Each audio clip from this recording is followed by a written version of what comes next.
Sir, ನನಗೆ ನಾನೊಬ್ಬ ನೇರವಾಗಿ ಮಾತಾಡುವಂಥ ವ್ಯಕ್ತಿ.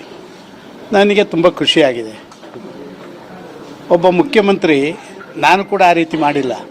ಒಬ್ಬ ಮುಖ್ಯಮಂತ್ರಿ ಆಗಿದ್ದವ ತನ್ನ ಹಿಂದಿನ ಪ್ರಿಡಿಸರ್ ಅಂತ ಹೇಳ್ತಾರೆ, ಹಿಂದಿನ ನಮ್ಮ ಮುಖ್ಯಮಂತ್ರಿಗಳ ಮನೆಗೆ ಹೋಗಿ ಭೇಟಿ ಮಾಡಿ ನಿಮ್ಮ ಸಲಹೆ ಸೂಚನೆಗಳೇನಾದರೂ ಇದೆ ಅಂತ ಕೇಳುವಂಥದ್ದು ಇದೊಂದು ಹೊಸ ಸಂಪ್ರದಾಯ. ಇವತ್ತಿನ ಈ ರಾಜಕಾರಣದಲ್ಲಿ ನಡೀತಿರುವಂಥ ಈ ವೆಂಜನ್ಸ್ ಪಾಲಿಟಿಕ್ಸಿಗೆ ಪ್ರಾಯಶಃ ಇಂಥ ಒಂದು ಕೆಲಸ ಕಾರ್ಯಗಳನ್ನು ಮಾಡುವುದರಿಂದಾಗಿ ಸ್ವಲ್ಪ ಮಟ್ಟಿನ ಆ ವೆಂಜನ್ಸ್ ಪಾಲಿಟಿಕ್ಸ್ ಕಡಿಮೆ ಆಗ್ಬೋದು ಅಂತ ನನ್ನ ಅಭಿಪ್ರಾಯ. ನಾವು ಅವರೆಲ್ಲ ಮುಖ್ಯಮಂತ್ರಿಗಳ ಮನೆಗೆ ಹೋಗಿದ್ದಾರೆ. ಈಗ ನನ್ನ ಮನೆಗೆ ಬಂದಿದ್ದರು. ಬಂದ ಮೇಲೆ ಅವರಿಗೆ ಒಂದು ರೀತಿ ಗೌರವವನ್ನು ಕೊಟ್ಟು ಇಡೀ ರಾಜ್ಯದ ಅಭಿವೃದ್ಧಿಗೆ ದುಡಿಲಿಕ್ಕೆ ನಿಮಗೆ ದೇವರು ಶಕ್ತಿ ಕೊಡಲಿ ಅಂತ ನಾನು ಪ್ರಾರ್ಥನೆ ಮಾಡಿದ್ದೀನಿ. ಇದರ ಅರ್ಥ ನಾನೇನು ಡಿ ಕೆ ಶಿವಕುಮಾರ್ರಿಗೆ ಅಥವಾ ಕಾಂಗ್ರೆಸ್ಸಿಗೆ ಯಾವುದೋ ಒಂದು ರೀತಿಯ ಪರೋಕ್ಷವಾದಂಥ ಬೆಂಬಲ ಕೊಟ್ಟಿದ್ದೇನೆ ಅಂತ ಅಲ್ಲ.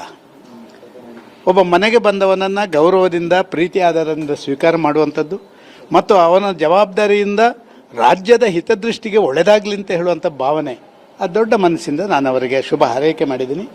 ಸುಮಾರು 10-15 ನಿಮಿಷಗಳ ಕಾಲ ಪ್ರತ್ಯೇಕವಾಗಿ ನನ್ನಲ್ಲಿ ಸಮಾಲೋಚನೆ ಮಾಡಿದರು. ನಿಮ್ಮ ಸಲಹೆ ಸೂಚನೆಗಳೇನು ಅಂತ ಕೇಳಿದರು.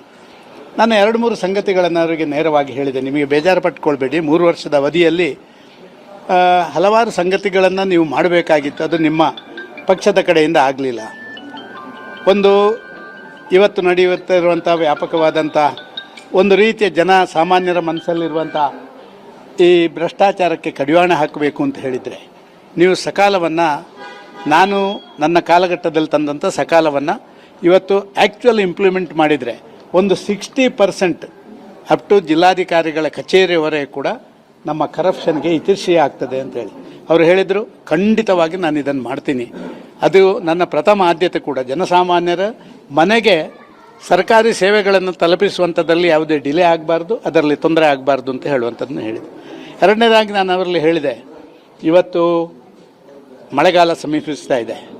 ಈಗಾಗಲೇ ರಸ್ತೆಯ ಹೊಂಡ ಮುಚ್ಚುವಂಥ ಕೆಲಸಗಾರರು ಪಾಟ್ಹೋಲ್ಸನ್ನು ಮುಚ್ಚುವಂಥ ಕೆಲಸಗಳೇ ಆಗಲಿಲ್ಲ. ಇದು ತಕ್ಷಣ ನೀವು ಮಾಡುವಂಥದ್ದನ್ನು ಮಾಡಬೇಕು. ಇದನ್ನು ರಾಜ್ಯದ ಜನರಿಗೆ, ವಾಹನದಲ್ಲಿ ಓಡಾಟ ಮಾಡುವವರು, ಪಾದಚಾರಿಗಳಿಗೆ ಇದರಿಂದ ಸಹಕಾರಿಯಾಗ್ಬೋದು. ಈ ಕೆಲಸ ಮಾಡಬೇಕು. ಮೂರನೇದಾಗಿ ಮಳೆಗಾಲ ಈಗಾಗಲೇ ಪ್ರಾರಂಭ ಆಗಿದೆ.